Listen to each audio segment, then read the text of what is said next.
All right, it is 6:31 p.m. Monday, February 23rd. This is the Public Safety Services Delivery Working Group. Mike, could you take the roll? Sure. Chair Allen. Yes. Mayor Ripma. Here. Commissioner Rizzo. Here. Commissioner Harrington. Here. Commissioner Stephenson. Here. Commissioner Allen. Here. And Councilor One is out.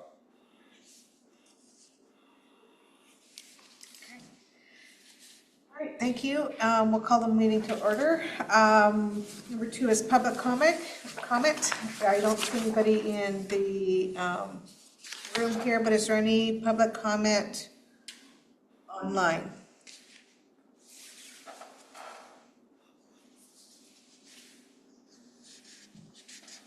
Okay, I don't see anybody wanting to comment, so let's go to number 3, which is the minutes, 3.1 minutes, November 17th, 2025, and January 12th, 2026. Have you had time in a short while to look at your minutes and if there's any corrections? I move approval. I'll second that. All those in favor? Aye. Any nays? Okay. Number 4, update on the task force meeting. In your packet, you'll see the financial figures that were presented at our last task force meeting. Ultimately, we asked for some modeling numbers from Tiberius, and what we got were some generalized figures that kind of paint a picture, but it's difficult to do an apples to apples comparison with what we have without understanding the structure in which all these other fire departments operate. The ones that they brought to the table for us were Clackamas, Portland, Hillsborough, TVF&R, Eugene, Springfield, and the city of Salem. The city of Salem version they pulled out because it combines EMS service with their fire service, and the cost for the EMS service was like $10 per thousand, whereas the rest are around $3 per thousand. So they ended up pulling that because it wasn't necessarily an apples to apples comparison. I don't even think these are real apples to apples comparison. And then as you go through, you see some numbers in here. Gresham is trying to highlight their operating cost per capita, which you can see about halfway down. That's the $2.91 or $291 per capita, which is lowest amongst the ones pulled here. But when you look at their cost per fire station, they're the highest amongst any of the other ones. So then you wonder, how is one the lowest and one the highest? And where's the correlation between these numbers, the correlations of populations? I think the closest model is the Hillsborough model, the Gresham model. Can you look at that?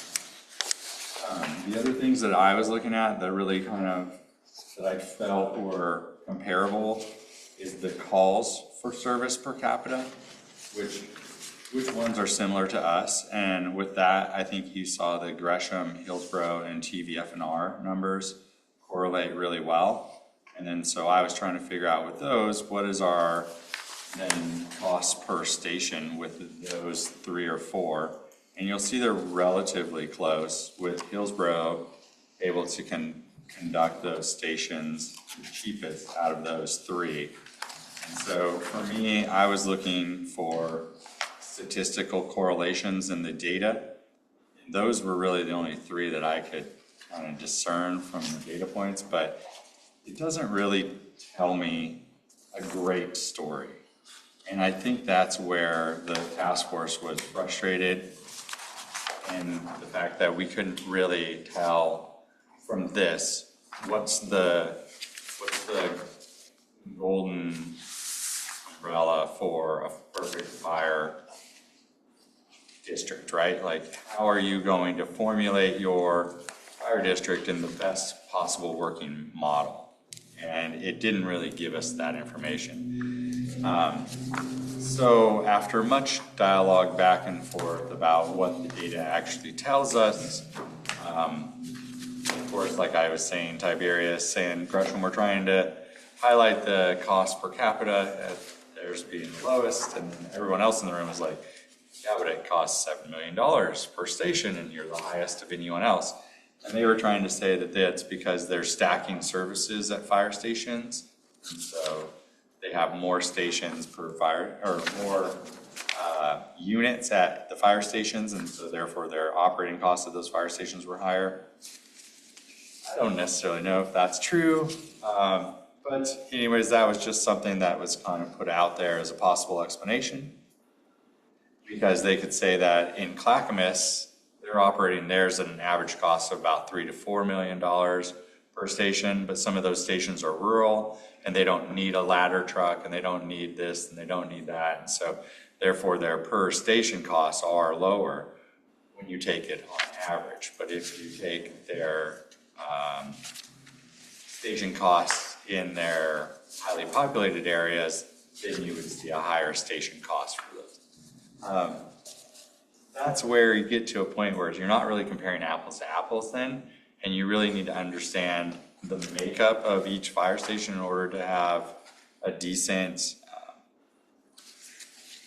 understanding of what you're getting for the numbers that are here. So while the numbers are great, we all appreciate the numbers, they don't really tell us the story that we were looking for. And so after much discussion and dialogue, what we went to was asking the different entities to actually produce a proposal and an implementation plan and bring those proposals and implementation plans back to the fire task force so that we can then evaluate them and try to choose the best potential district option. And so there's 4 distinct options that we're looking at. The first one is a 4-city option, a new district. And that would be Gresham, Troutdale, Wood Village, Fairview, and what that would look like. So that'd be a new district. The second option was a District 10 model, which would put all 4 cities into District 10 and how District 10 would administer that and function the fire district. The third option was giving us a proposal from Clackamas 1. So Clackamas 1 Fire District to come in and give us that proposal. And then the final option would be, what does it look like under our current system? So I think next month, Gresham is supposed to bring us what their proposal would be. And we're supposed to evaluate and review that one. And then the following month, I believe we said in April, we're hoping that District 10 is prepared to come and give their presentation. And then in May, hopefully we'll get a presentation from Clackamas 1. And Gresham will give us both their version and what it would be to form a new district. So we should be able to get all 3 of them in by June, I would imagine. And that is a summary of where we're kind of left it. There were lots of questions about the numbers that are here. One of the things that we asked Tiberius to look at is what would the Salem model actually look like in comparison to what we have here. But the one thing that we haven't really looked at that a lot of the task force members have continually asked for is there a slimmed down version that's palatable to the taxpayers? Because right now at $3.46 per thousand for their Gold Star version, there's a few of us in the room, a good majority of us in the room, that feel that that's not going to be palatable to our tax base. So asking them to look at what models would be palatable to get it into a fire district and still provide the services that we need for our areas. So that one hasn't been fleshed out yet. We keep asking for it, but we haven't seen that. And I think there's some hesitancy on the Gresham side to actually go down that road because it means union negotiations and things of that nature. And I think that right now they're trying to keep the union at the table, involved and in support of the proposal because they really need the union's support in order to try to pass the fire district. But it was mentioned by Mike from District 10 that in their model they would look at the union negotiations and the personnel costs. So it was mentioned, but it hadn't been dove into. Mayor, do you have anything else to add that maybe I'm missing? Well, I thought the four cities fire district model was going to include District 10 too. It just wasn't going to be managed by District 10. It would just be one big district. Don't you think? I mean, that seemed like it was going to be the same. The one that we're going to get we're supposed to get sort of operating costs numbers next month, March. The one for April will be managed by District 10, with us all joining District 10. That isn't a whole lot of difference, but District 10, as you might be aware, is not really for real. It's just all fire services provided are provided by grant under contract. District 10 has it has a board and it has an employee or two or 1.5 or something to kind of manage the paperwork, but they don't really do any of the kind of services we are trying to contract for Troutdale. So on the other hand, if they can make a case that they're being kind of in charge is a better deal or would be more efficient, that's what we're supposed to listen to.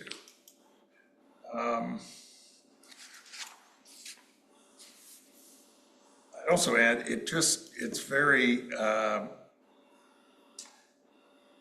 went into the task force. I guess just speaking for myself, but I thought Wood Village and Fairview worked with me on this, kind of, at least some of the participants, that we were hoping that the cost analysis that Tiberius would come down with would show pretty clearly that Clackamas was going to be a better, a more efficient use of the fund that we have for fire services. And the way they ended up doing it, it isn't convincing at all. It is. On the other hand, I don't know why, but I just think there's something wrong with the numbers, the way they crunch them. And I'm hoping for a better, for it looking better for Clackamas in the end, because I think that's the realistic way to go. But you know, I'm worried. I don't see how operating costs per capita came out with Gresham being the best. All these cities, including Clackamas and Hillsborough and Tualatin Valley, it doesn't fit with the other financial model that we did 6 months ago that had cost per capita showing Gresham being much higher. What what happened? Rich. So, yeah, like Mike had said, it seems like to make a good analysis, we're missing some data. Like we don't know how many stations there are per capita. However, just looking at the data we do see in front of us, it kind of reads to me that City of Hillsborough and TVF and R probably have nicer, better equipped stations than what Gresham has, and Gresham may have fewer stations per capita, the way the numbers work. But one thing I'm missing is the per capita for Gresham also including the 3 cities or not including the 3 cities? It does, I asked that question, so it's all 4 cities. Okay. So that would tend to say they have fewer stations, and the stations that they do have may be expensive, but they're servicing more calls because Right. they're spread out more. Yeah, so, Which their service time was probably going to be worse. yeah. Yes, in Clackamas, but I don't think Clackamas service time is Gresham with worse. City of Hillsborough and TV and I actually think Gresham is worse than those others for their response times. yeah. Clackamas. Then City of Hillsborough and TVF and all. Yeah, I don't think they had that in The data here. kind of shows that from what we do have. Yes.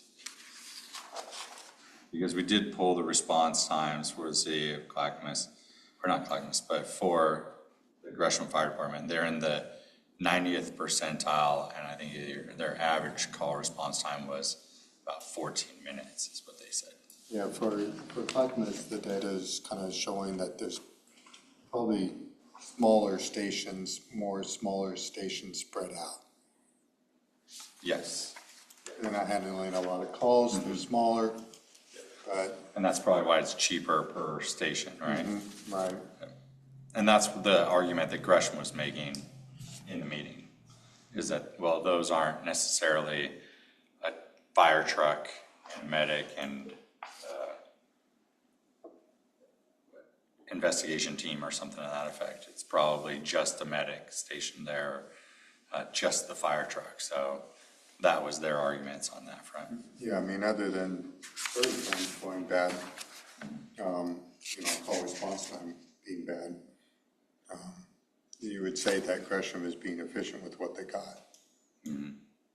Yeah, and I tried to go through and try to find some numbers that correlated.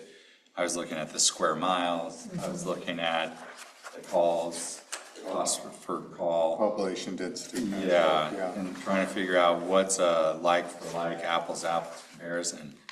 I would love to say Hillsborough is similar, but the square mileage for services is so much less, so they're far more condensed than what we are on this end of town, Yeah, so. which tells me they have some really nice stations. Yeah, because Probably they. some nice trucks and nice amenities. I mean, they have the same number of stations, but they're covering 26 square miles and we're covering 60, so we're almost twice as many square miles. So then the next comparison would have been Eugene and Springfield.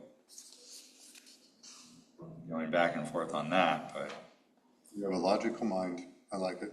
I was trying to figure out where the correlations might be, but I was having trouble trying to dial down into what these numbers actually tell us. Springfield is really efficient. Eugene, Springfield, holy cow. They're doing really good.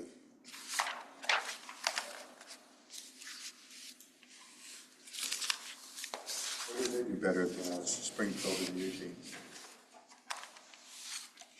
They're cheaper per fire station.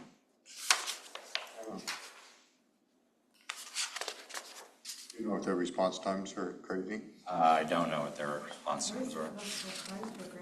Because offhand, it looked like Eugene, Springfield's doing something right. Yes, and that's what we'd heard. We'd actually heard that those that had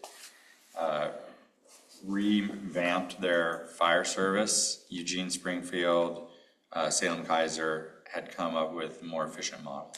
Yeah, it kind of looks like. My day job is supervising a team of data analysts. And this data, you're right, is not telling any stories. that'd But be today, what is the source? Like, where are they pulling from? Do we not know? Tax data, it's tax Okay. rolls. They're pulling from the tax rolls and then from the cost for services. So all that is public data that they can pull from their budget line items and plug them in here. But like you said, it's not giving me a full picture of, okay, Eugene Springfield, you're at $5.5 million per station compared to our $7 million station. What are you doing differently, right?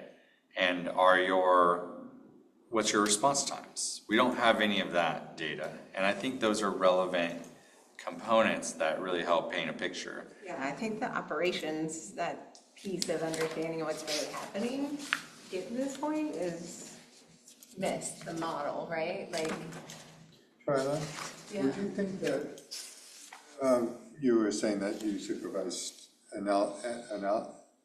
statisticians, maybe? data analyst, yeah. Data analyst, okay. So would you say that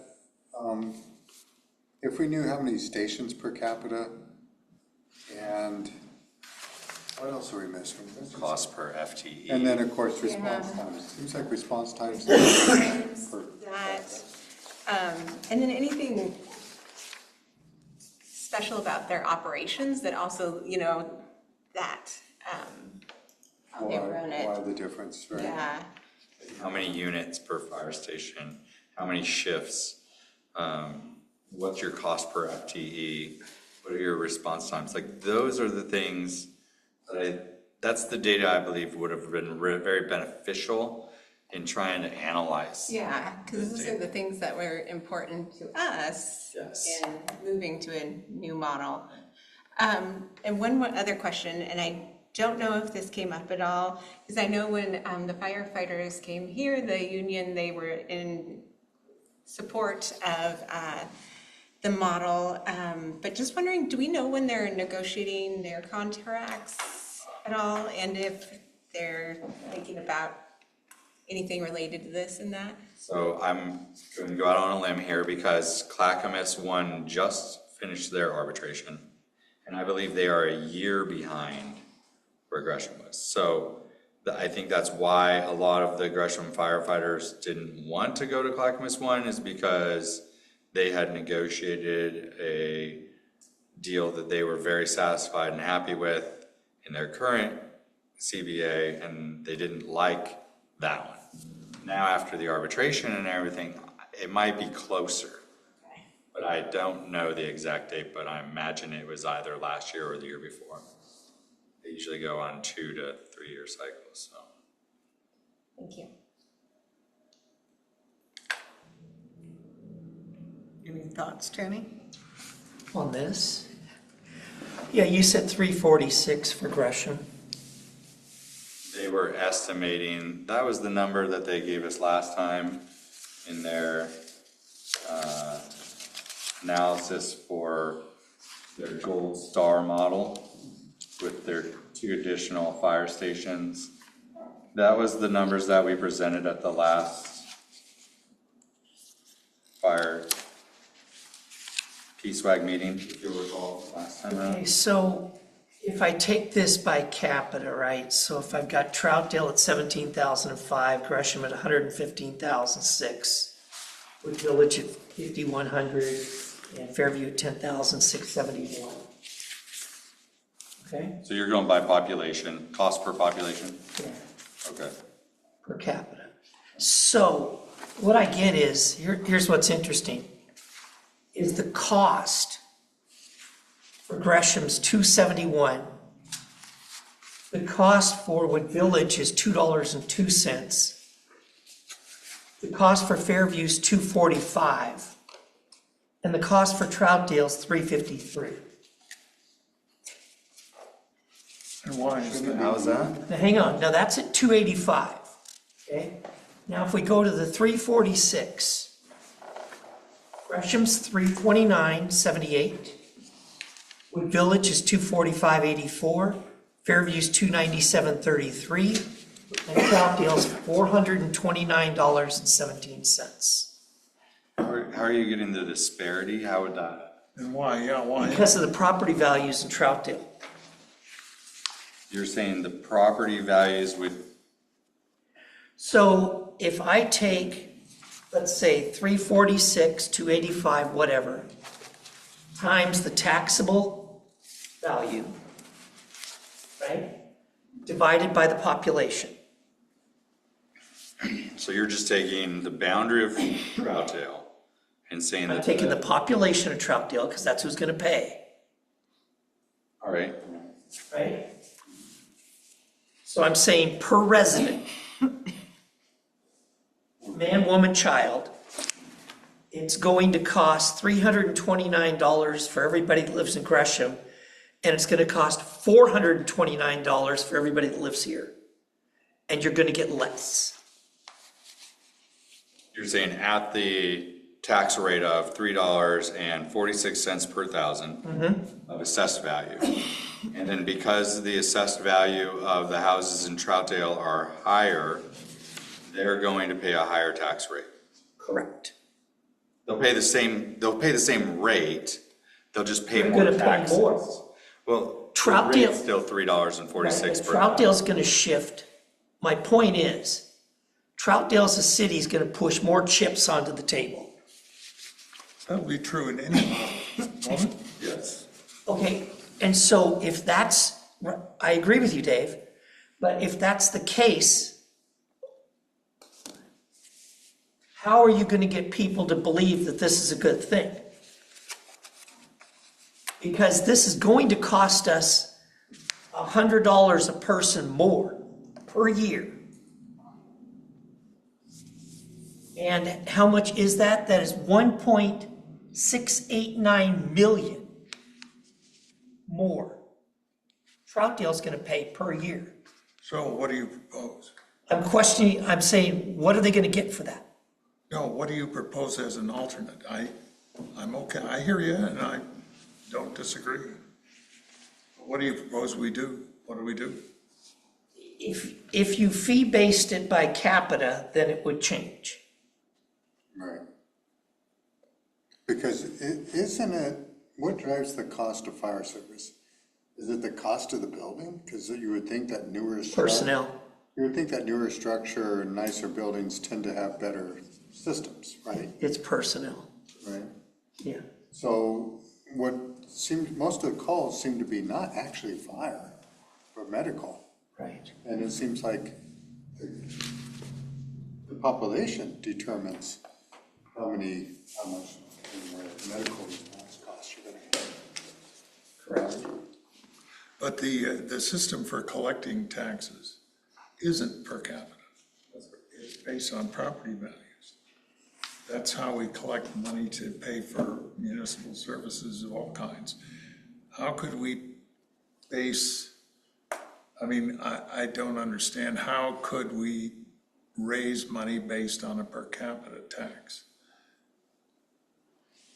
Or what, I think what. What I'm saying is- Saying is you need to go by,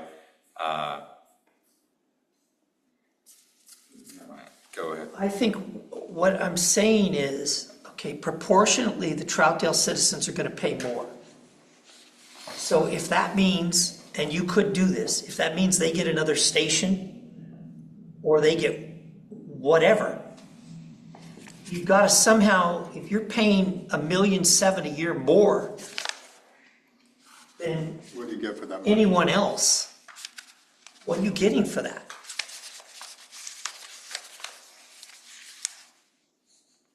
I see your point.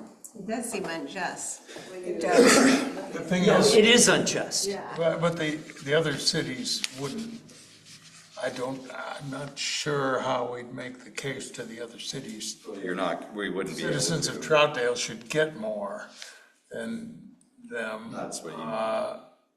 Under whatever rule, because we're paying more per capita. If we were our own department though, and we were paying that much money, we would get more because we're. That would be an argument for having our own department. Yes, Right. it is an argument for having our own, or going alone. Because if you Very did our good own, argument for going alone. because if you did your own, and right now, I did the math myself, and it boils down to, right now, we're paying about $1.56 per thousand in Troutdale for our fire services right now. And if we went to a district, it would nearly double that. So Yeah.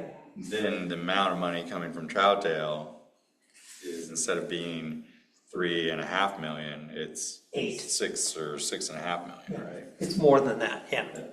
And that's at the $3 or it was the $2.85 per thousand is I think what I ran my numbers off of. And that was the District 10 rate. So yes, when you look at it for assessed value and you apply the per $1,000 of assessed value, Troutdale right now is far and away underpaying for that service, but we really only have one fire station. And so our argument has always been, we only have one fire station in Troutdale that services Troutdale. And so that has been the reason we've been able to negotiate such good rates, because it only costs X amount of dollars for this fire station to operate. The argument has always been, okay, oh, you're not paying proportionately what the people in Gresham are paying. Well, this is gonna be that on steroids for us.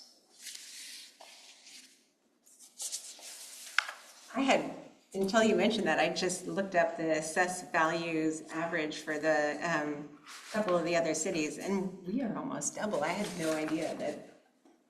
I thought the whole time we were talking that they were pretty, phenomenal. Everybody had the same or about, but it's markedly different. Quite a bit. You would expect to get really good service at that point. It's kind of hard to with one station. Well, the point is, okay, if we go to this model, from the model we have today, our citizens are gonna pay substantially more proportionately than they're paying now. And so if you're gonna try to pass a fire district, what is your argument for what they're gonna get? Their argument is that you would have the gold star model that gives you your under 8-minute response time, right? So they would add Double the national average, right?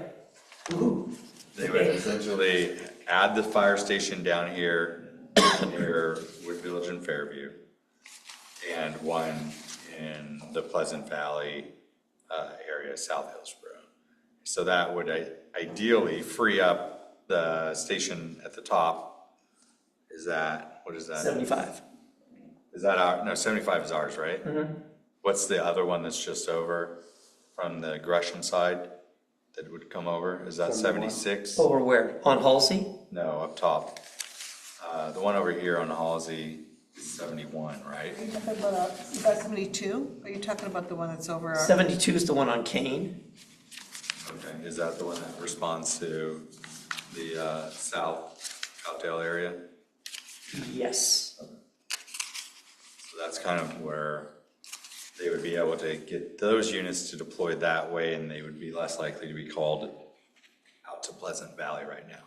Because the station that's currently covering Pleasant Valley, if they're pulled that direction, they have no one to get over here except for 75. And if 75 is already on call down on the north side, then there's no response unit to go that direction. And their high call on that little graphic that they gave us.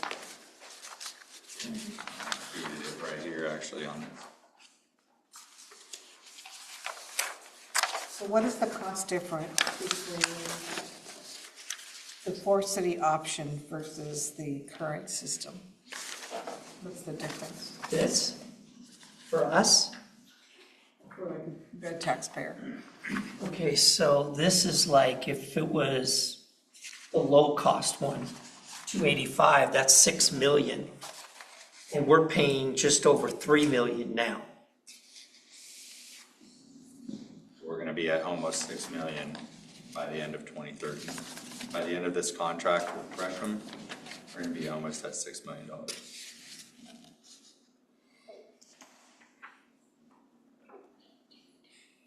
So we're gonna get to that number. And then some, You're 4,687 in 2030. 468, Yeah. okay. But the total number for all three, wasn't that like 8 million or something? For the other children too? Yeah. And you're right, it will come up. We're gonna need an answer. Oh, it won't come up, it'll be up. And then It'll be Gresham, the thing. well, the problem is Gresham is just going to get to a point where they're like, well, you're just gonna have to pay the same rate as everybody else. Well, Instead of, so if the other three go to a district and we stay out, and we're the orphan child on the outside looking in, we're gonna get the same rates that they're paying, that their taxpayers are paying, which is gonna put us back in the same situation anyways. So that brings us back to the mayor's question earlier, is like, what would be a viable alternative then that we could pitch back or stand on? And I guess that's the question, right? How do we assess a fire district for Troutdale that's less than the rate that the other cities are paying? Because their property values are higher, so they don't want to pay the same rate. well, it's not even that your property values are higher and paying the same rate. The fact is you're going to put more money into the bank account per individual. You look at it and it's like, per person, it's $353 on the cheap side. And Gresham is $271. There's a big difference between $271 and $353. And if it's $353 with one station, You're going with per capita, right? yeah. Okay, But if so, it costs me, if that's what it costs, if it costs $3.53 to provide fire service for a year for every resident, that in and of itself is pretty hard to justify. so in essence, your preference would be, instead of the progressive style tax that Oregon's land use system is built on, which is essentially, I'm gonna be very blunt, it's tax the rich to pay the poor, essentially, is the progressive tax. Where you have a high value property is going to pay more than a low value property. Instead of that model, you'd prefer it go with a per capita cost, and then we would then have to develop a formula that reduced the taxable rate based on the per capita cost. Well, I guess I think there's a number of things you could do. Like I said, you could do something as simple as we get a second station because we're paying more, but I haven't even gotten into the rich and poor thing yet, because like if you look at it, on the low cost side, we're paying basically $1.4 million more per year. Now, Wood Village, on the other hand, pays $357,000 less than anybody else, and Fairview pays $285,000 less than anybody else. Fairview and Wood Village. Yeah. And that's what the Tiberius numbers suggested, not Tiberius, the Praxis numbers and the AP Triton report. Like the numbers that were in the AP Triton report painted that picture pretty drastically, how Correct. it was very favorable. No, I shouldn't say very favorable, but at least it was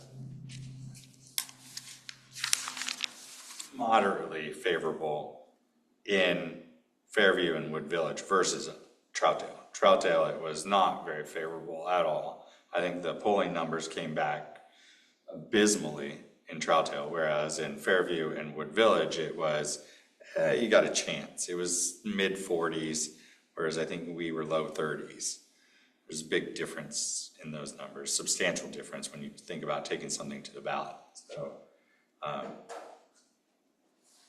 and I think it has to do with what you're touching on there. And so let's take an example. In Wood Village, an average house in Wood Village, how much would their tax bill go up in a given year?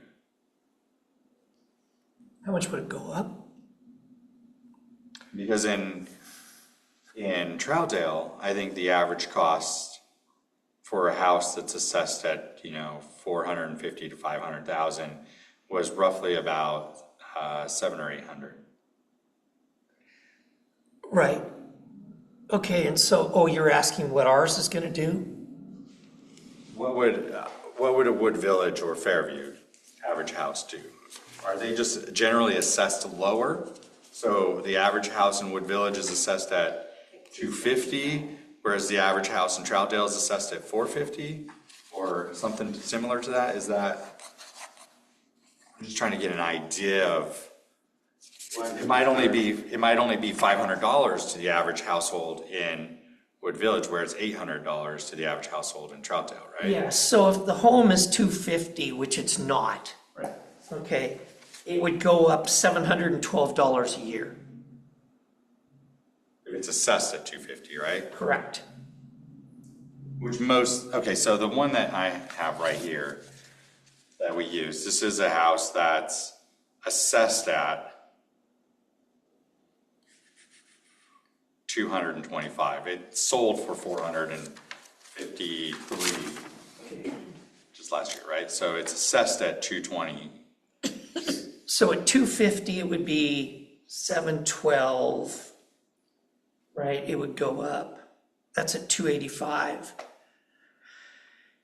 And then if you went to the Oochie Goochie 346 one, Which I don't see that flying, but that would be 865 860. per household. But see, A while back, you had said something about assessed value, but I don't know if you still have that information. me? No, Tyler. Oh, I was just, I had looked at the other cities' assessed value. So it was saying ours was around 476 and Wood Village was about 235. So roughly what you guys were saying. So our average was what? 476 is just a quick look up, yeah. 76. And theirs was what? Wood Village was 275 and I didn't get to Fairview yet. Okay. It's good to know.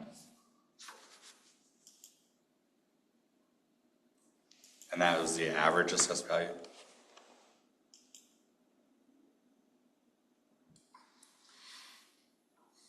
That makes a huge difference. Is that just because of the new development or relatively new development The versus? biggest thing is like trip.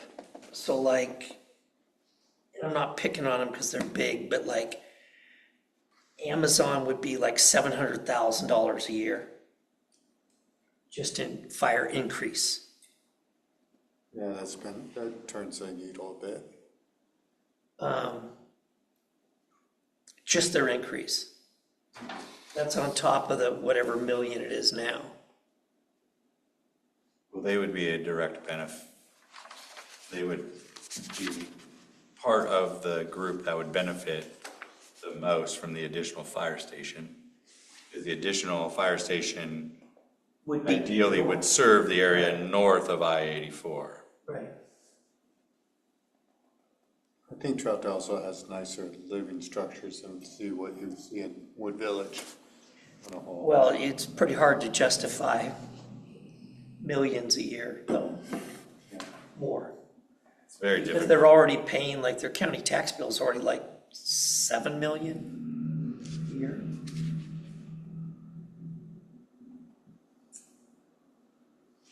I agree. I've been having some conversations with just some of our community, my neighbors, and some people at my work that also live out here in Troutdale. And their affinity for any tax increase at all just like I can tell when I'm coming to give them an update about what's happening, that they're not there at all. Even when I try to explain the need for fire and all these things. So it's gonna be a tough narrative, correct? Yeah, they've been pretty well pecked over by just about every agency around. I mean, Troutdale's hit pretty good. And that's why I do have my doubts about the success of going to a fire district.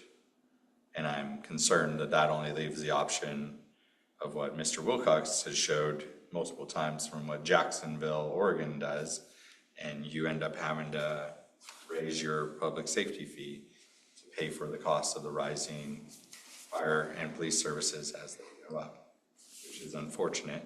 Instead of a fire district, I mean, Well, and is that what you're saying? Instead of the fire district. there That's your are already alternative. people in Troutdale very upset about the $15. Wait till this year, they'll be really impressed. Yeah, When and if it's raised again, we're gonna get a huge earful, which is very concerning. And this is when you wouldn't want to be elected, for sure. Thanks, Tanny.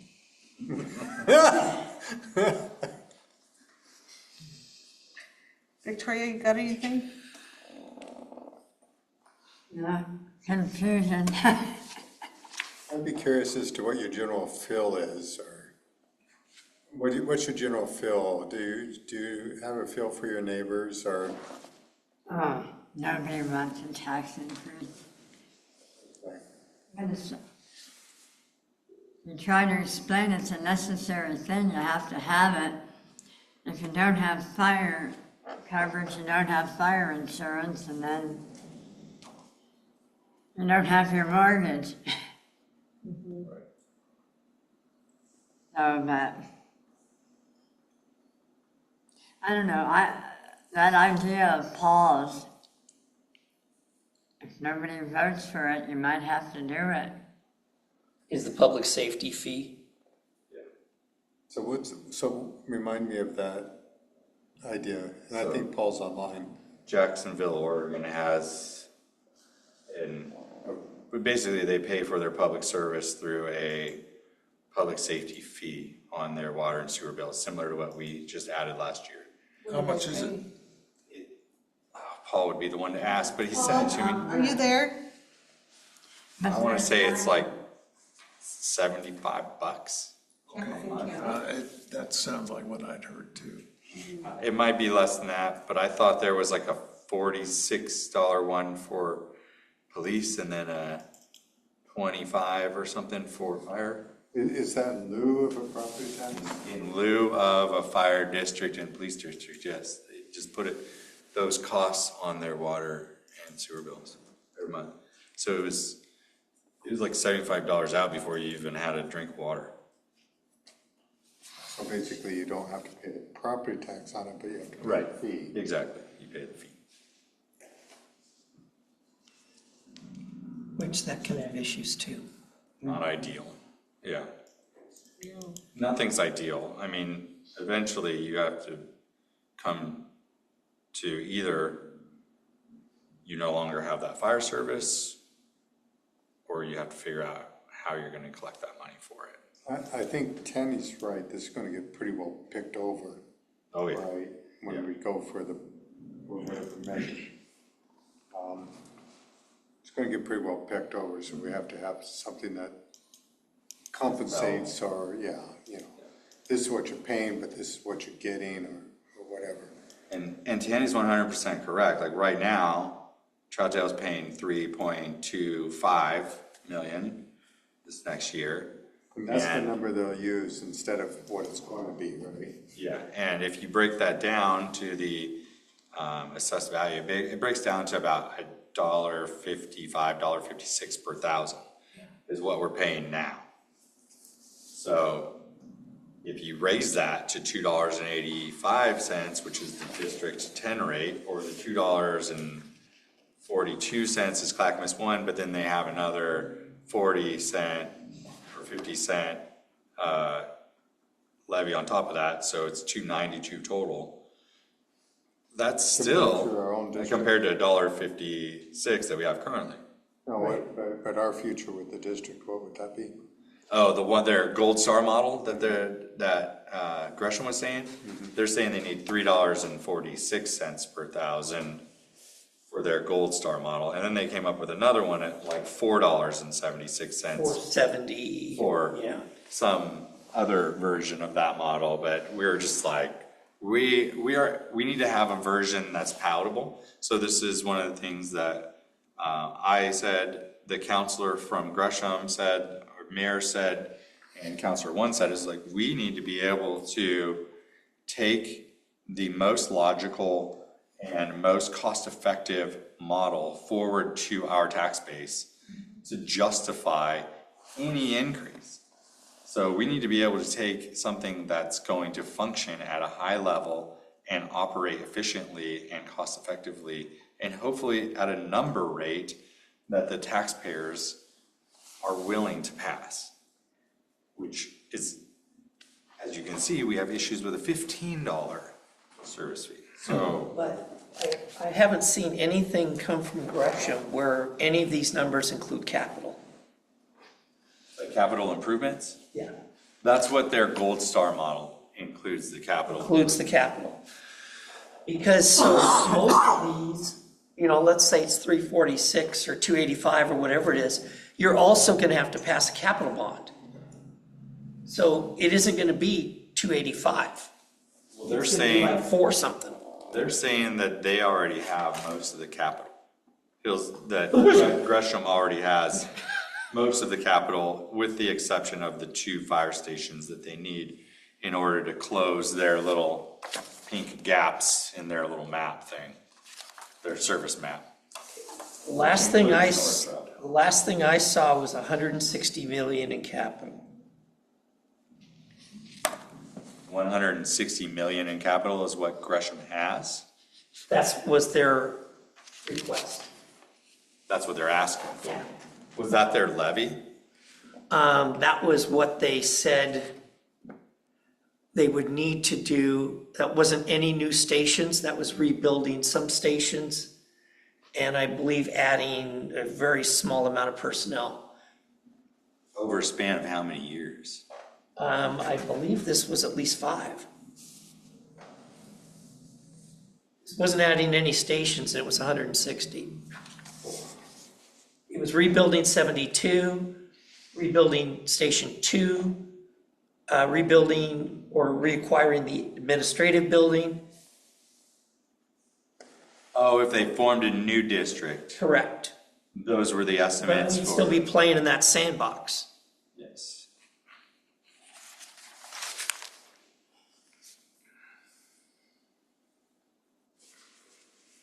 That'll be the next question that comes along with these proposals and implementation plans, is how does that play in effect? Well, because really, the way this looks, we can't say, oh, it's gonna be 285, because that's really not true Right. in any form. But it might be enough for them to operate with, and then they have to figure out how to operate within those boundaries. My question is, What, are you gonna What do are shock the- therapy or what? what are the residents willing to pay? I don't think the residents are even willing to pay the 282 or the 285, honestly. I wouldn't think so. So if they're not willing to pay that, then we need to figure out what model they would be willing to pay for that would still give them the fire service that they need and the ISO rating that they need, so that their mortgages are still validated and they can still get fire insurance on their homes, right? To Victoria's point, they know we need fire service. So what's our best foot forward as far as efficient fire service that meets their need, right?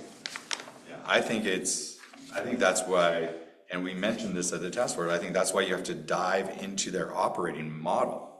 You need to say, okay, you don't need a fire truck at that station. You only need an EMS unit there. Right. So that's not a $7 million outfit in that firehouse. That's a $3 million outfit in that fire. Eugene Springfield's doing something right if we dig into that. I'm not a firefighter, never claimed to be, don't really understand it all that much, but when you look at it, it seems to be a fairly high-cost model at this point. And then the recommendation that they had was 19 or 20 new FTEs, of which only one of those was a firefighter. The rest were administrative positions, which is gonna take it to another new level. And then just like today, and this is gonna sound bad, and I don't mean this bad, but there was an accident, a car accident on Stark. Okay, and they sent a truck and a ladder truck. Ladder truck's like a $2 million piece of equipment. And it goes everywhere. And I don't know their model, so I don't understand it, but it was there for like a minute and then it left. And 90-some odd percent of our calls are medical, not fire. Well, and my point isn't that it went there, my point is those people left a station and went to Troutdale, so what if there was some issue in Gresham where that unit was needed and it wasn't available? So again, I don't know the model, but it would just seem to me like you're on the outskirts of the area that you cover, you know,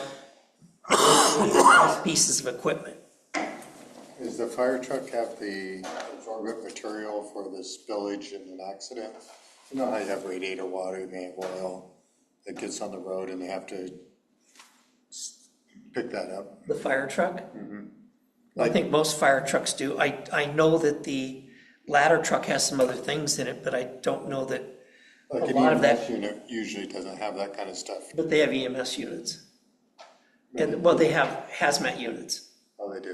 The only reason I could think that the ladder truck might be called out is if it has some specialized equipment that the other fire truck doesn't have, like a jaws of life or something to that effect, right? But I think most of the fire trucks have the jaws of life, so I don't know what it would be that the ladder truck has, that the other trucks don't. So what about an F-350 with a canopy or something? Exactly, right? That's what I'm saying, like you could adjust the model to be something more efficient. Yeah, I was wondering, the Jackson County model, where the water bill, just wondering, so if we're looking at the current funding model now, where it's based on our assessed tax value, would there be more people in the pool to share that? Because we'd also pull in perhaps some renters and things like that, so that we would be spreading that more equally across. Does that make sense? Versus the property tax side, so. We public did it service per versus- capita, you mean? Yeah, so I just think wondering how so. many people are getting Yes, you would a have. property tax bill versus a water bill monthly. And if you're a renter, right, you would rather not pay that, right? Because you want the property owner to be the one to paying it. But it all goes down the ladder and the way of higher rents or what have you. But yes, technically you would have more per capita paying into it, right? So you could technically keep it lower.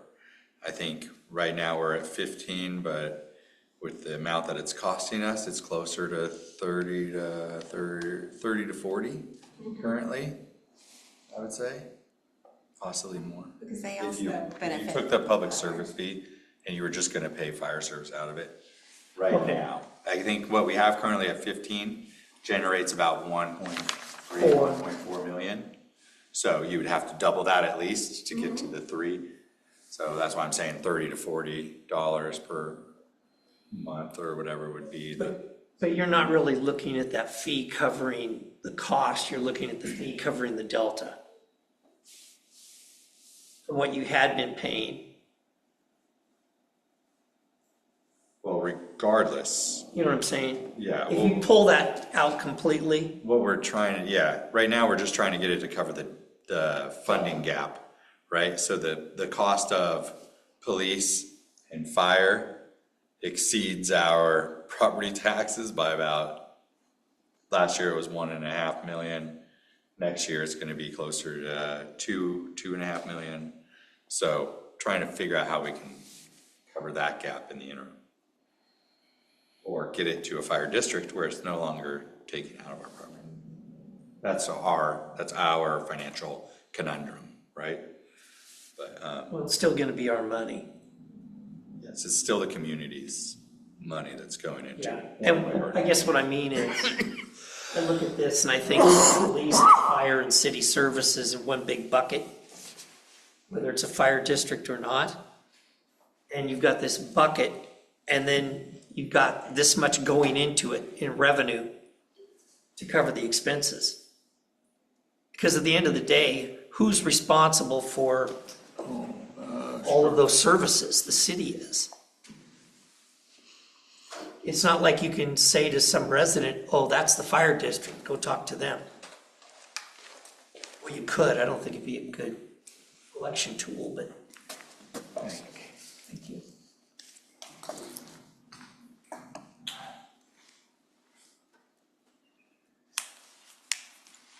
Well, all right, we currently contract for just sticking with fire for the moment, contract for fire. The reason we've been studying some other option is because it doesn't look sustainable. It won't work beyond a few more years, and Gresham isn't going to be able to offer us fire services at a rate that we can afford. That's what we're up against, and that's why we've decided to look at these fire districts with all, I mean, I'm hearing all the, certainly it would be a very tough sell to the voters. Is there any chance of going it alone? Having our own You could. Troutdale? Well, I know in theory we could, but I actually don't know how it could be done. Is there anybody that has done that? Hillsborough has their own, Gresham has their own. But they started out with their own. They didn't go it alone. We don't have anything. Troutdale had their own at some point, right? And then we teamed up with Portland, sold it to We Portland. were in Fire District 10 for a long time. I don't actually know. I suppose there was a time when Troutdale had its own. I actually don't know. It's possible Troutdale never had its own. Did you catch that, Dave? Right. Back in the old days. Sorry. We had a fire horse. Yeah, fire horse and wagon, we got it going. Well, anyway, That might be what we're very, very, very long time. might be going back to that model. But yes, I think, Mayor, I think that is an option if all else fails and we can't, say Gresham and Wood Village and Fairview all pass the fire district and they go into their own fire district, we're either going to have to contract for that, with that fire district at a per capita rate or a per 1,000 assessed value rate. Or at a fixed rate. Or at a fixed rate. Well, we have a fixed rate for 5 years. I mean, yeah. So we do know what that would be the known cost to 2030. But after that, it's. Anyway, we'd have to contract with somebody until it passed in Troutdale, that we joined a district. I mean, that's kind of the direction we've been thinking of taking us. The cost for that contract is gonna be an astronomical number. And it may, there may not even be a realistic option. Well, I was gonna say, we have one fire station, how much could that cost? But Don't ask Well, that. we don't even own That's that not fire really an appropriate station. statement, because we do get service out of 75, 71, 72, and from Fire District 10. According to these numbers, it's about $7 million for the fire station.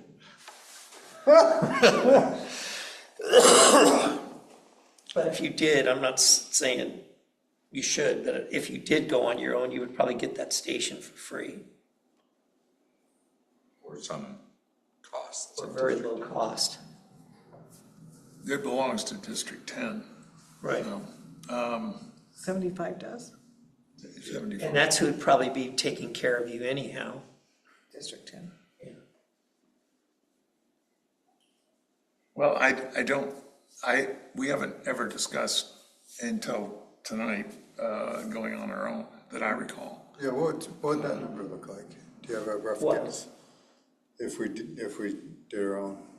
What would that- Well, it would solve the problem that Tenny was bringing up, that we pay more, because we have a higher assessed value, we pay more than our fair share. This is the cost per station, so. But you would have no, With 7 million, how much does that work out? the question would be, we have one fire station. You would have to work out your, kind of like a friendly agreement, mutual aid agreement. Yeah, because like I said, we have the one, but we're getting service from, Yeah. You have to hire a fire department is what it amounts to. Anything else? Right. It's not, that's probably why it hasn't been discussed, but we're looking at a lot of really bad options here. No, but just like, and I'm not saying you could do this, but just at 285, we would be dumping 6 million into fire. You could probably do something with 6 million. where you said our station was 7 million to run. That's what it's running That's currently. Gresham's. And That's what the rate And that's for- with, Well, that includes that one. yeah, Their average per station is 7 million, which includes this one right here.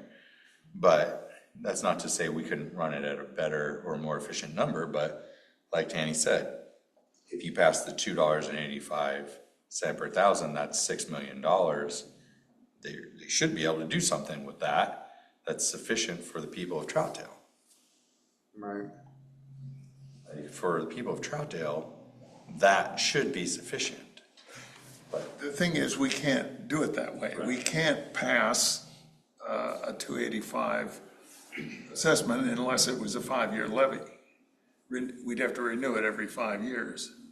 Or form a district that would be its own self-governing entity that could have a tax rate of 285, but the voters would have to vote for it. Well, I think either way, the voters need to realize that money's gonna go up. I mean, there's no other way around it. And then to Tanny's point earlier, capital improvements, that fire station's pretty antiquated. I don't know how many years are left in that thing on Cherry Park, isn't it? Like, isn't that one of the oldest ones that's around? It is. But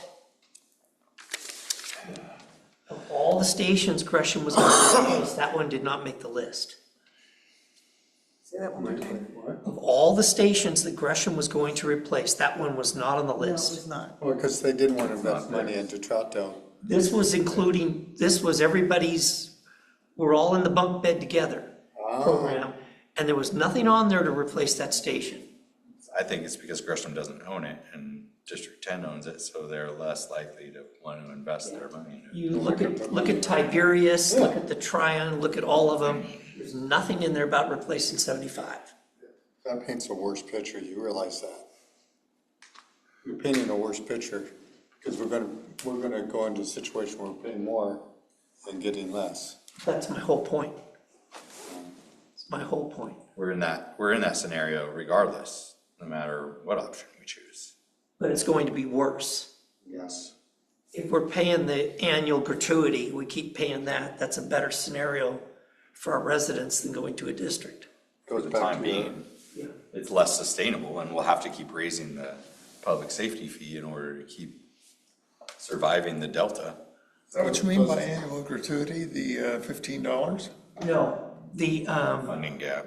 the percentage increase on the. Yeah, what you're paying, you're paying $1.64 basically this year, and at the end of 5 years, it goes to $1.92 instead of $2.85. But after that, it could jump. It could. Just based on the current agreement with Gresham, Pardon me? based on the current agreement with Gresham. Yes. Right. But one thing it would do is it would give you a little bit of a time to figure out a better plan than what you have now. Well, that's why we went this route in the first place, is to try to determine The the plan. best potential plan to move forward with, right? And then we go to these fire task force meetings, and our whole goal is to figure out what's the most economical, realistic plan that's going to be palatable to our voters and our taxpayers. And It doesn't seem to be happening so far. well, anytime you start tossing around a tax increase, it's instantly not palatable. So, I don't know. I would feel happy with the work that we do here if we give the voters the best plan we could come up with, right? With everything that we're looking at. And they may not be happy with it, but if we give them their best option and they choose a worse option, that really wasn't us. Which kind of goes back to your first. Right, but we don't even know what the best option is. Yeah, your opening comment, we're gonna be paying more, what are they gonna get for it? Right? Victoria? What about our incentive of we're going to have our own police station? I'm putting that in the budget this year to get it started. So, Because won't that help people want to vote for the fire if they know they're gonna help us get our own police? we did put that out it didn't change the metrics enough. And It wasn't enough to get people to change their vote. It changed a few, like maybe a percentage point of those polled, but it wasn't a substantial enough cause to really move the needle substantially. So you still have a huge polling gap between rejection and passing, right? And so It would be- right now we're so far below. It'd be really hard to do anything as far as police goes and have it teetering on a fire district passing. I look at it, they're kind of two separate, I know the funding's out of the same bucket, but they're two separate things. And then if the fire district goes, you lose everything. I don't know, I just think that's really, really risky. Police and fire each, I think, need to stand on their own. We really should. Because those two, plus the 911, basically far and away exceed our entire property tax. Yeah, it's pretty impressive.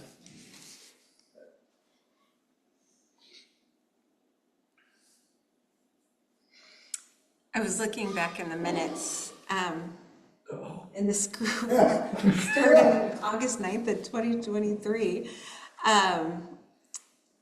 And we were supposed to be a working group, a few meetings, I remember they said in the beginning.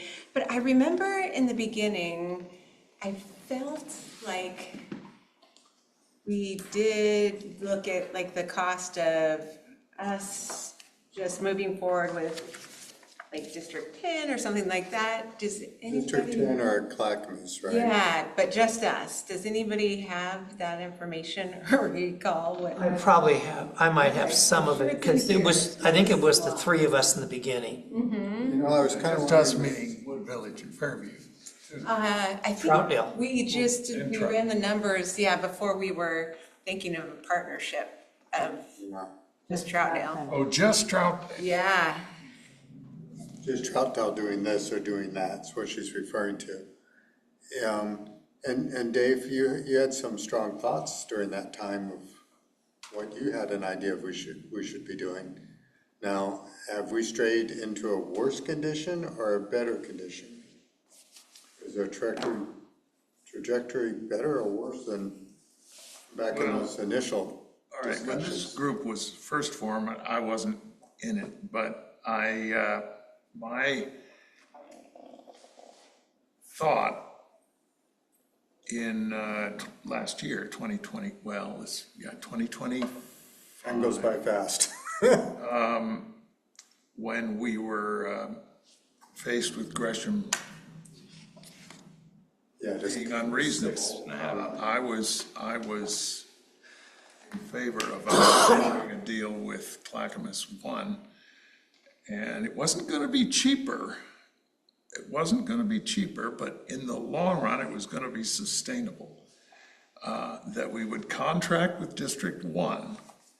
They would put in another station in between Wood Village and Fairview somewhere, and they would provide our fire service. They'd take over 75, and they would provide our fire service under contract while we try to organize a sales campaign to join the district. And the way that fell apart, well, first of all, Gresham immediately said, "Oh, well, we'll be much more reasonable," which they were. They came back and renewed the contract we'd had for basically 30 years with a 7% increase every year. So they were more reasonable, but that wasn't the goal. The goal was actually long-term, to join District 1.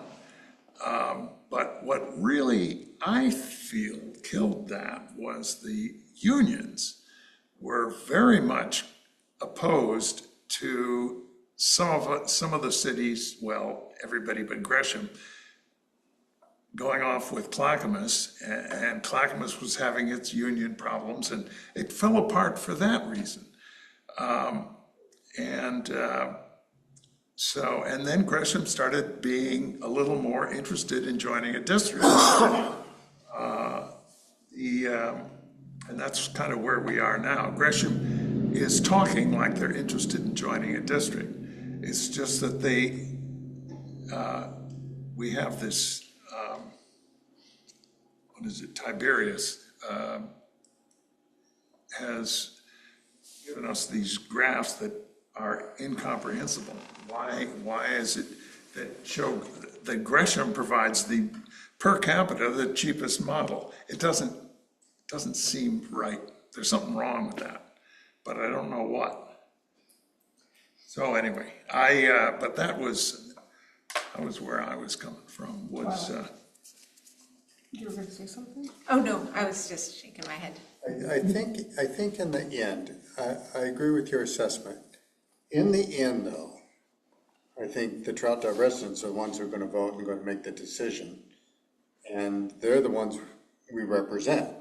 And so they're the ones we have to put our best foot forward. Yeah. So although I really do like Gresham and Gresham firefighters,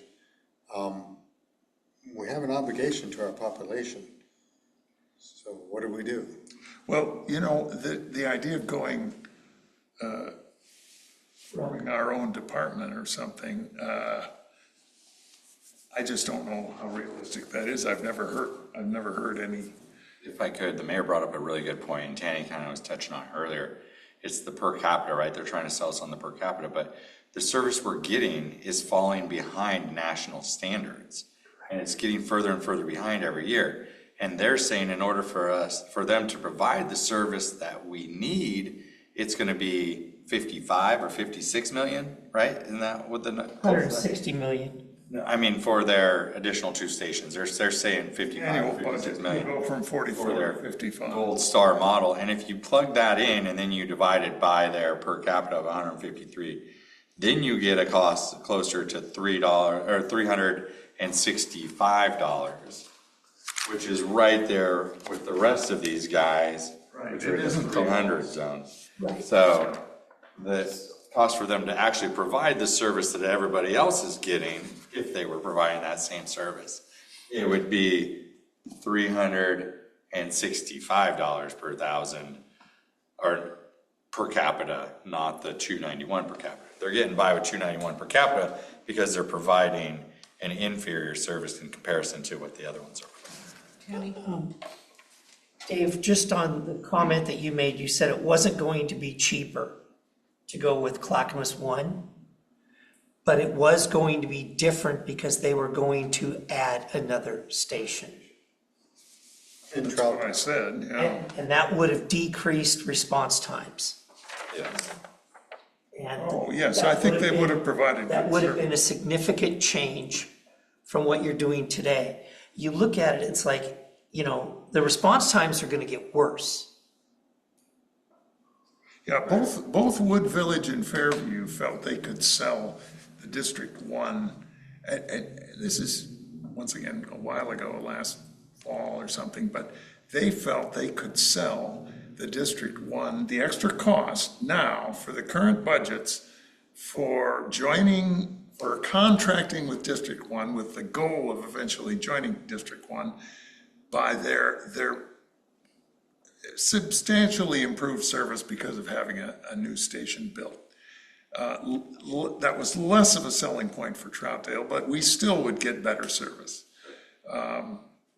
It wasn't as big a deal for us, but, so that they thought, that didn't mean they thought that it was gonna pass easily, but, you know, it was something. And,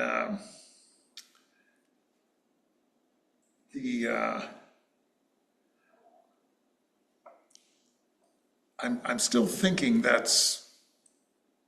we need to think of that as a realistic option still. If we can't, if Gresham, if 4 cities can't decide to join District 1, I have to admit my prejudice is for District 1. If Gresham doesn't want to go along with that, we might still consider joining District 1. And I think truly Mike and I talked before the task force was formed even, or at least at the time it was formed. And the other mayors and other city managers of Wood Village and Fairview thought that the sheer weight of the numbers would show that having the 4 cities form a district wasn't gonna pay off as well as joining District 1, Clackamas District 1. And that it would be so obvious that even Gresham would come around. And the trouble with these kind of bar charts that we got is that they didn't make the case well enough. Although this number, with Gresham being the lowest, if you plug in what Mike just said, that instead of 44 million, it's actually Gresham's costs are 55 million, they come up above that red dash line and are right with the others. It's still not substantially cheaper to go with Clackamas though, and that's what, I don't know why, I just feel like we've been had on the statistical analysis somehow, but I don't know how to. I talked with Seth at Wood Village, who's I don't know if you remember him. He's the guy that explained compression to us at when the 4 cities got together. He's a genius at these things. And he had tried to get Tiberius to go back and do like a 10-year comparison of what's been happening and to show why Gresham basically isn't the answer to all our prayers. But Tiberius didn't want to do that. So anyway, I just say that it's, there's no easy answer here. The advantage of having the 4 cities go into District 1 is, and this is only if the Gresham Union was okay with it, we'd get everybody on board. That means all 4 cities and the unions and Clackamas Union all singing the praises of this. That's the only way it's going to pass. And even that'll take a couple tries before the voters buy it. And I want to say the glory about, or the great thing about the Clackamas 1 district is that they could probably absorb the areas that we're talking about, provide the additional stations for that $2, their current $2.42 plus their 50-cent additional operating levy that they have going on. 292 is they could probably provide all of that with the $2.92 per thousand, and that's what was in my book kind of like the high point of District 1 over the others, because if Gresham and three other cities were to form our own district, we're gonna have, maybe we can segue a lot of those costs that Gresham's currently paying into a new district, sure. And there's not a lot of startup costs there in that sense, because we already have most of the capital, but you still have $10 million additional dollars for the 2 additional fire stations. That's gonna bump your numbers considerably up. And if Gresham is operating at a $7 million per fire station cost, well, then it's gonna be even more, right? Then you're gonna get to that 475 number before too long. And that's gonna blow the budget, and you're gonna lose your tax base. Whereas if you can keep it under the $3 at the 292 or the 285, that you have a better chance of a palatable solution to the taxpayers. But if you have to go up to 346 or up to 475 or whatever those numbers were, there's just no way. I don't see that passing at all. And that's why I think with Clackamas, there's an economies of scale. So if you went to Clackamas District 1, they've already got all their admin pieces. They could add a minimal number of admin pieces from Gresham and take the firefighter pieces, implement them into their CBA, and it's a cheaper operating model. It's a larger economies of scale, if you will. But wasn't their fire union not for this? Yes. See, that's the thing, is what do you do if you have an agreement and the firefighters are like, oh, not gonna happen? They weren't at the time, but haven't they reached agreement? Or at least it's been arbitrated to a forced settlement. This is what I was talking about earlier. Like, they were opposed to it because Clackamas was operating off of a prior CBA, but they were in arbitration. That arbitration settled just this past year. So now I think the agreements are closer. I think Gresham Fire Union had negotiated better salary and benefits than what Clackamas was getting. So they weren't too keen on going and joining Clackamas 1 because it'd be a reduction from the benefits and services that they're getting under their current union agreement with Gresham. So, and Mike had kind of touched on that when he was talking about how Fire District 10 might look in our fire task force meeting, because he was like, well, we might have to look at a CBA or fire union agreement that's less lucrative or maybe doesn't have all the bells and whistles the current one has, in order to keep the costs under the $2.85 per thousand rate that their district is capped at. There's no good way to fix that. If the union can't be expected to go to their members and say, take less. Right. Join this new district. So it can't be done that way. But I don't know whether there really is a difference. I'm not sure. I couldn't tell. The union guy's always very coy about answering questions, so. And of course, Tanny, it doesn't address, if we did go to District 1 and everything that we're talking about happened where we all went to District 1, or at least the three cities, it wouldn't solve the problem of Troutdale still being worth more per capita, per household, or per property. And you know what? I'm not sure there's a way to fix that. That's correct, but I will say, at least you would be able to say, we've got this and we didn't have this before. Mr. Mayor, I'll just say, as a legacy member, it's very frustrating, and I think these gals will agree with me. We asked for numbers for months upon months upon months, and we couldn't get them. From, Gresham, yeah, we couldn't get anything. we We got nothing. We couldn't I couldn't, until all of this came to a head, okay? And then things started coming in. But we probably wouldn't even be where we're at right now if we'd gotten the stuff sooner and had the ability to work on it. This group got tasked in December and didn't meet until August. The first year. And, you made a good point when you said, we have to present the best thing, put our best foot forward to the voters. Right. Right now, we're standing with both feet right next to each other. We don't have one foot in front of the other. We don't have anything really that's worthy to take to anybody. We do have some good data here, but we don't have what we need. We don't have something that's sellable. It's not even sellable, it's we're realistic. waiting- Yeah, we're waiting for it at the task force too, the 4 cities. Because we're not getting the numbers. So why is that we're not getting numbers? I don't understand. Why, what is it that they want to hide, or what is it that they don't want to share? Should be public information. Yeah.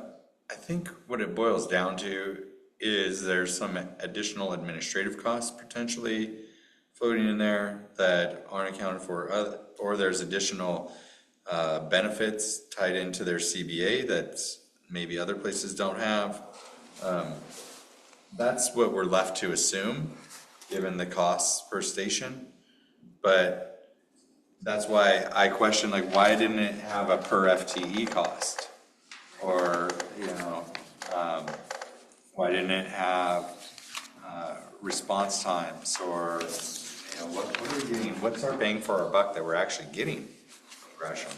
I mean, they are a great service, they do a great job for us, and the contract that we have right now that extends for the next through 2030 is probably the sweetest deal we're gonna get, to be frank. It's a sweetheart deal for what we're getting. And if at any point we were to go to a fire district, even if you were to take the TVF&R model or Hillsborough, we would be paying more. I think what was the cheapest one was Hillsborough at $1.52. So, and that's because they have those giant industrial complexes. So their assessed value is twice what ours is, right? And we need to. We don't have anything that good, but we do have something a little bit similar to that. We just need an Intel or something to jump into our business park over there and do business. But yes, I think when you look at that, there's that assessed value difference between us and Hillsborough, which allows Hillsborough to essentially get the same amount or more in operating revenue that we're having to charge at a higher tax rate, essentially, which is unfair to our ratepayers because they end up being taxed more because the assessed values are lower, which is a strange situation. I get it. I mean, the costs are the costs, right? So to run 6 fire stations over here costs $44 million. To run 6 fire stations over there costs $44 million. But it doesn't. You're right. We have a little higher administrative model than they do over I there, think so too. Yeah, definitely. which is odd. Yeah, because just if you went apples to apples, Hillsborough has 6 fire stations. We have 6 fire stations. Their annual operating budget is 38 million. Ours is 45. So it's $7 million more per year. Almost near the same when you look at it. Other than we have 60 square miles and they have 20. It's the same number of stations. Same number of stations, which then I would assume it's probably a similar number of FTEs necessary to run said station. Correct. What's the FTE count on the two? It doesn't have FTEs on it. Does it have labor costs? No, that's what's missing. Hard to compare. Yeah, that's why I'm like, it'd be really nice if I had those costs and response times. So then I could see what the FTE cost is, what their response times are compared to our response times. Like then I start to see a correlation, or I see a picture start forming that says, oh, maybe our model isn't really doing what it needs to do, right? So those are the only two apples to apples I can compare here, is us and Hillsborough, because we both have 6 stations. And I know it's a little different scenario, but we could potentially be looking at double what TVF&R is Yes. as a cost. That would be scary. We have to somehow get the cost in line. Is there any mechanism we can do that? To get the cost down? Yeah, well, get the cost in line. Well, then you have to look at your operating models, right? So that's one of the things I asked them to look into in the first meeting was, can we take a look at the operating models? Is there something we're doing or something that we can do to reduce the number of costs? Like what Tanny suggested earlier, instead of a fire engine, maybe it's just a Ford truck. Yeah. Maybe it's fire a truck. blue. Right. Maybe it's just the EMS station there, because 90% of these calls, these black dots that you see on here, 90% of these are EMS calls, Yeah, that's true. you know? Like, it could be more, like 97%. So like when you think about what the fire station's really responding to, 90% of them, a medic unit could probably handle it, you know? Don't you, when you call into 911, I thought that they asked you if you want fire or, oh, no, they do. They ask if you want fire or police. That's what it is. Never mind. Okay. They're dispatching out of the same house no matter what, but they're dispatching different apparatuses based on what the danger is. And if the med unit's already out, the fire truck can be the backup response, right? Right. Yeah. At one point, they were talking about, and this is before all this discussion, right? I mean, go years back. We were talking about for fire service having more EMS type units stationed around Correct. to respond to those medical calls in a timely fashion. And they were gonna look into that. I don't think they ever went through. I think we end up having the same thing we had before.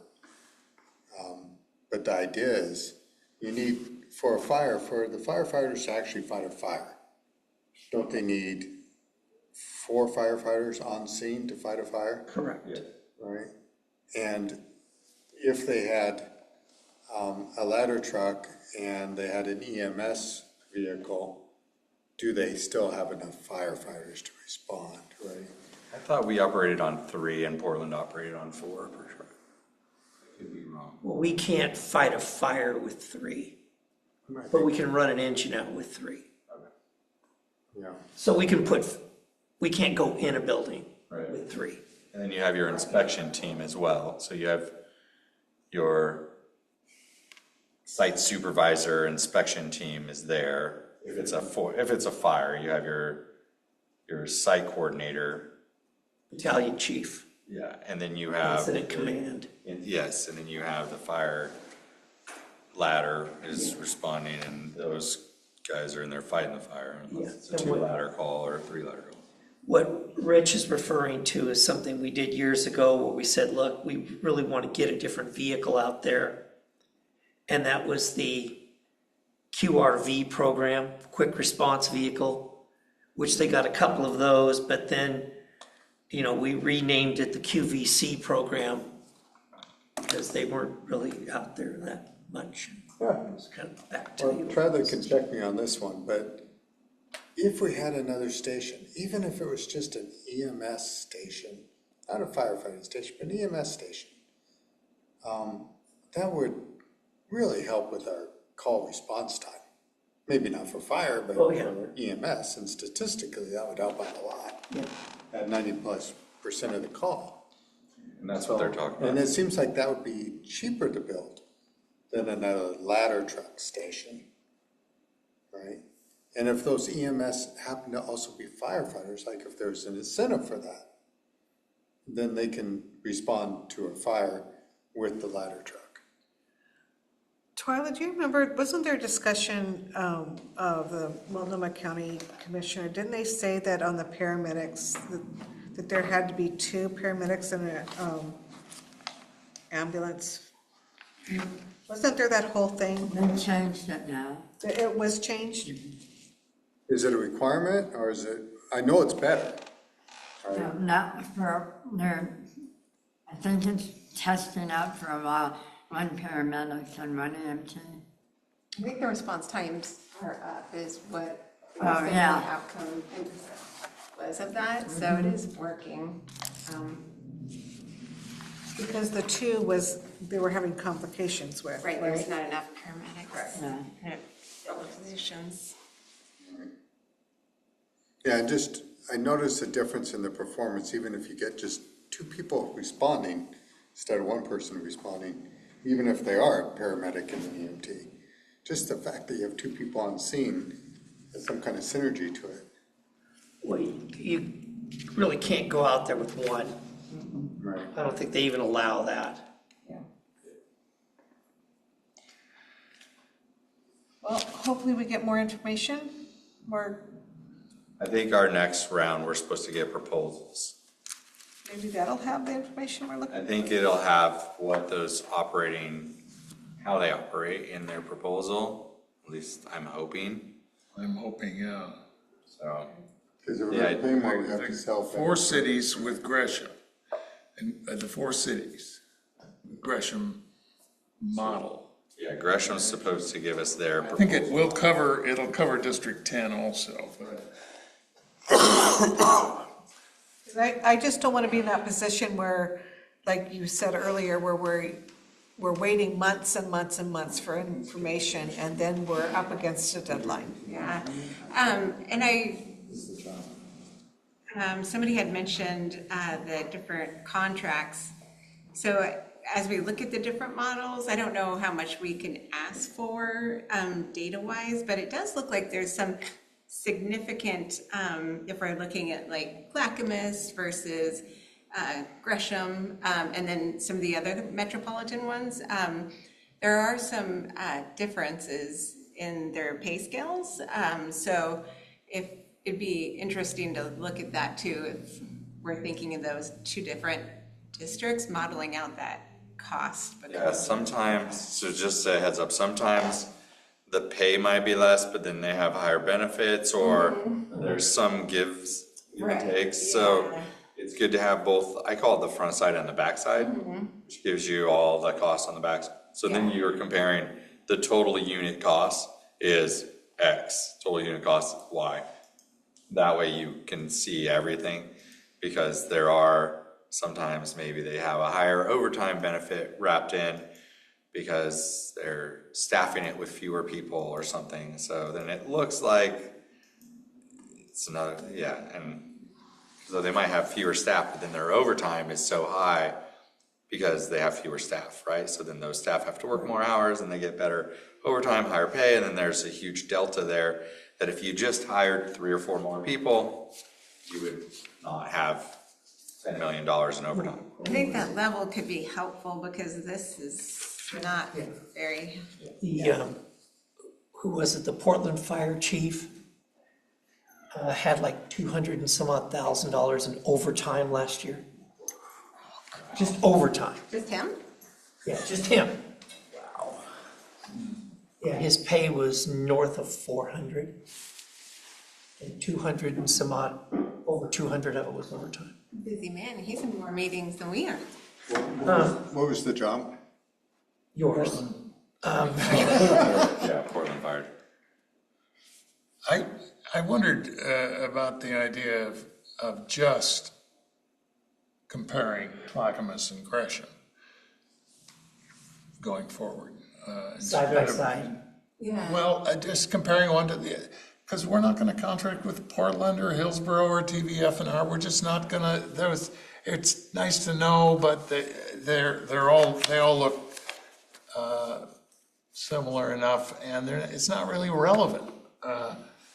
Our decision is: are we going to go with Gresham and form a 4-city district, or are we going to join District 1. It seems like that's what we ought to be studying. I wouldn't, And this other is all just spreading it out. Even, I wasn't really in favor of having District 10 come back with their own proposal because they're so small. They don't have enough personnel to do a decent, but anyway, I said my piece and it didn't do any good. But I thought we ought to just be comparing District 1 and Gresham.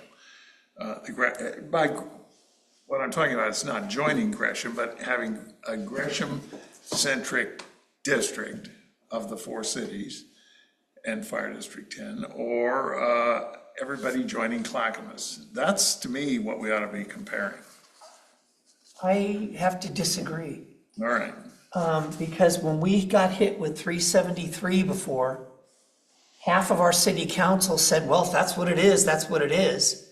And some of us are sitting there going, wait a second here. I'm sorry. What, These other places are doing it for half of that. How are they doing it? And when you're also comparing response times and cost per station and all those things, you've got to have enough of a comparison to be able to say, well, how does it cost you this much and it costs these people this much? What are they doing differently? well, if we're going to figure that out, fine. But anyway, all right. Well, that was my idea, was cut it down. But if I think to I'm just floating the idea. Yeah, I think to Tanny's point, and I was gonna say the same thing, I think it was a rabbit hole worth jumping down because we needed to explore if there was a golden bullet in here that was an operating model that functioned far and away better than the operating model that Gresham was using, right? And so we dove down this rabbit hole, and this is the data we got, and it doesn't necessarily paint a great picture for us. The only one that's really comparable to us is Hillsborough, and we can kind of get an idea that we might be overpaying a little bit. But then we have a couple outliers that are concerning for me, which is the amount of coverage area, 60 square miles versus 26 square miles, which of course is going to have added costs. You know, if you're having to cover 60 square miles, you might have to put more people into a firehouse. You might need extra firehousing. So I think it was a worthy cause. I don't think the data gives us that reveal, if you will, that we were looking for, which is unfortunate because I was hoping that it would show the two that I was most interested in seeing were the Eugene Springfield model and the Salem Kaiser model, because those were two that were facing. They were two districts that were facing bankruptcy not too long ago, and then modified their whole organization and now are functioning at a high level. And I wanted to understand those better. Isn't Estacada starting their own department? I haven't heard, maybe, I would think, because they did back out of the fire district with Clackamas, right? I did hear that they were starting their own. So maybe that's their only I one. thought they had their own and they were gonna join. No, they were with Clackamas and they were leaving Clackamas to start their own.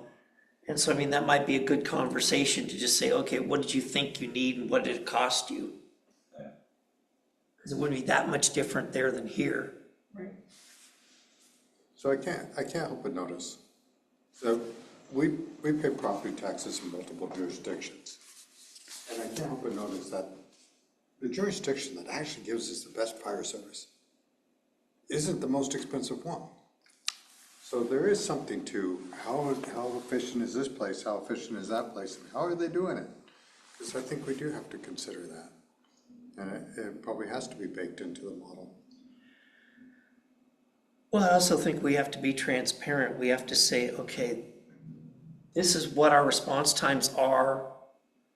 This is how many stations we have. This is what we'd like to have. This is what it would cost us.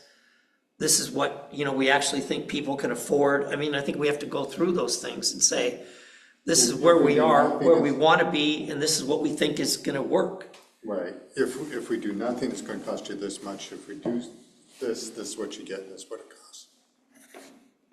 And I think 8 minutes is a substantial amount of time. If what they say is true and they can shave 8 minutes off their response time by putting that extra station near Wood Village and Fairview, if I'm living in that area, that's got value. That would be a selling point for people. Well, consider it's EMS calls, right? Yeah. That's life and death right there. Right. I know, what is it? Interlochen has, I think, some of the worst response times in the whole state. Yeah. It's gonna be easier for me to pay future taxes if I'm actually still alive. I'll probably pay them both ways.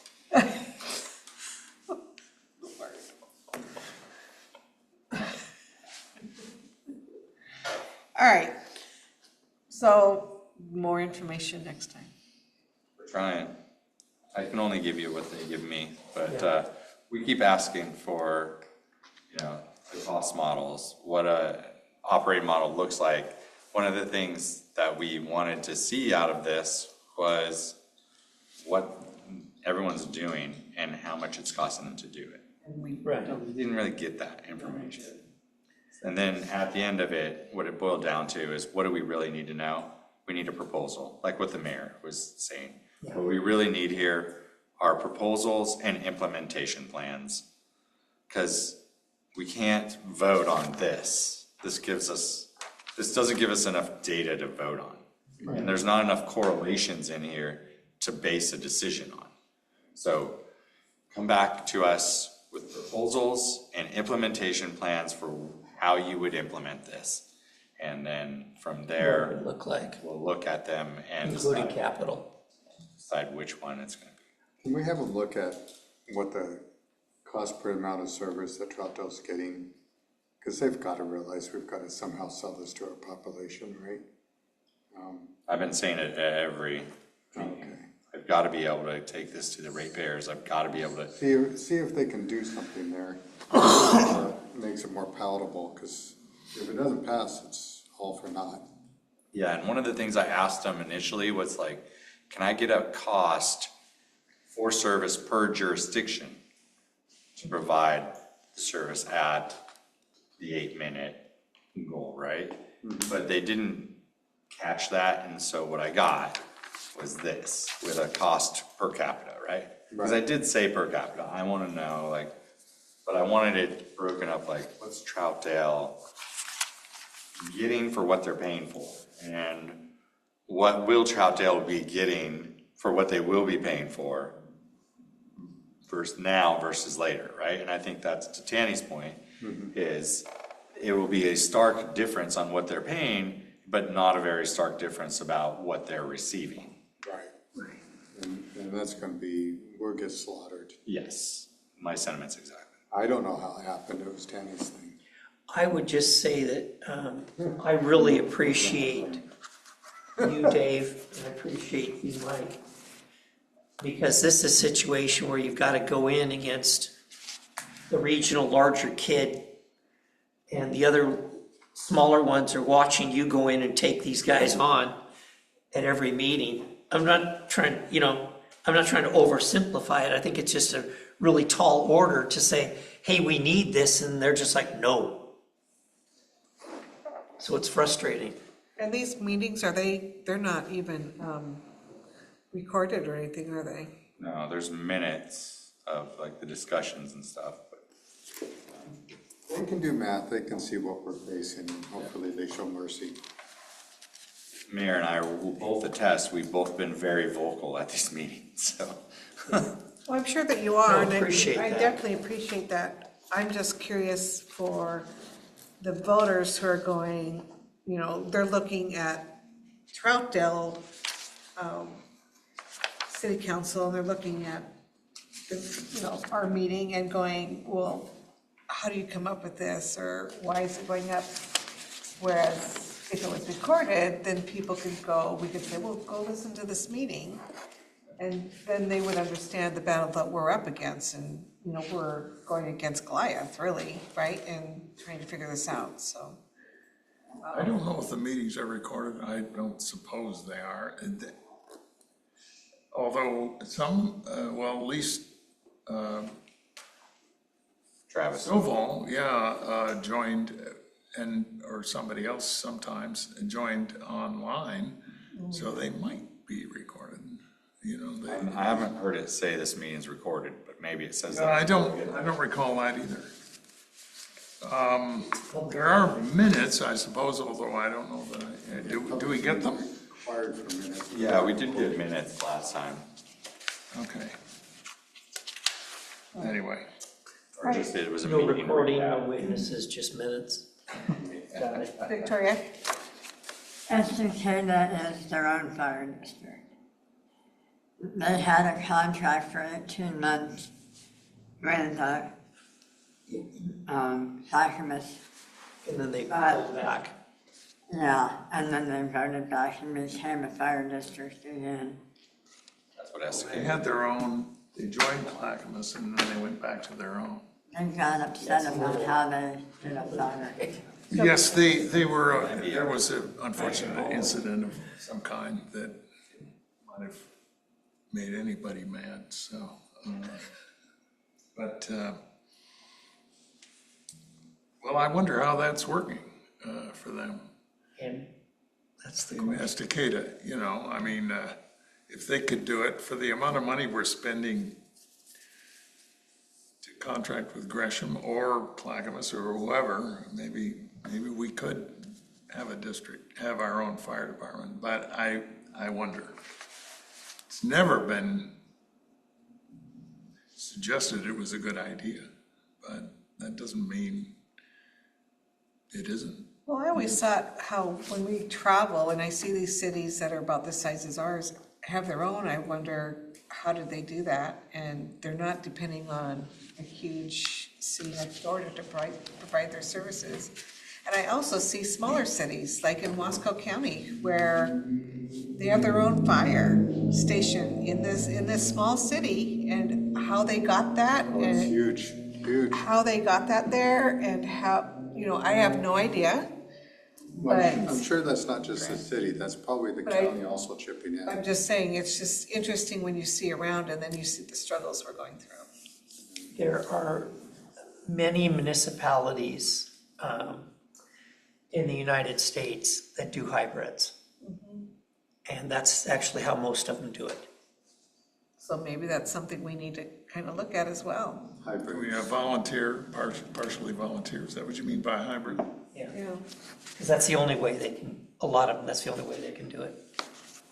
That's true, those smaller, nicer stations tend to be hybrid or volunteer. And Estacada's part volunteer. Oh, Estacada is? Oh, you're saying Estacada is volunteer? Part. Oh, part volunteer. Clackamas used to have quite a few volunteers. And they,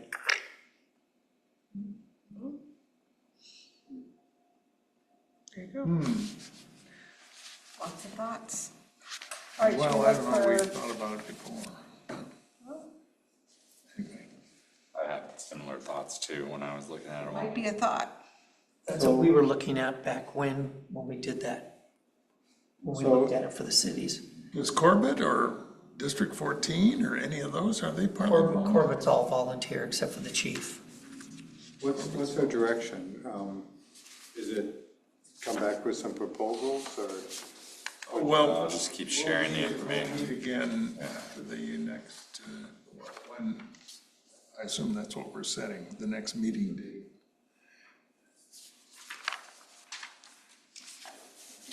All right, so next meeting date. If I look on the calendar, it'd be March 23rd. Do we know anything more by March 23rd? March 23rd is spring break. It sure is, but we're also meeting as a city council that week. Okay. Right? I mean, that's on my calendar. I mean, okay, I'm not going anywhere. You weren't going anywhere anyhow. Stuck here. Okay. I thought it was canceled, but Is I it canceled? thought, You mean I could go somewhere? I think that's the plan. It's always cancel one meeting a month But sometimes. I don't know if it's canceled or not yet. I would have to look at our future agenda piece. I'll be out of town. So should we go to the 30th? I think the idea was to Well, do that. we're meeting, the task force is meeting on the 9th, so what, Of April. 16th? Could go to the 16th. 9th of March? What about the 16th, Twyla and Victoria? How does that work for you Is that guys? on Monday? 16th of March? Yeah. Okay. the Ides of March. Anyway, Okay, I'll put it in my calendar for the Alright, so 16th of March. so, all right.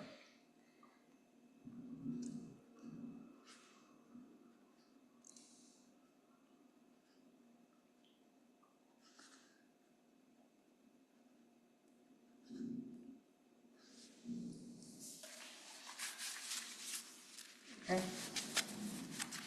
March 16th. I'm here spring break, I have to work. But I can go. All right, I would love to have a motion I to. move we adjourn. Kyla, I second. All right, meeting's adjourned.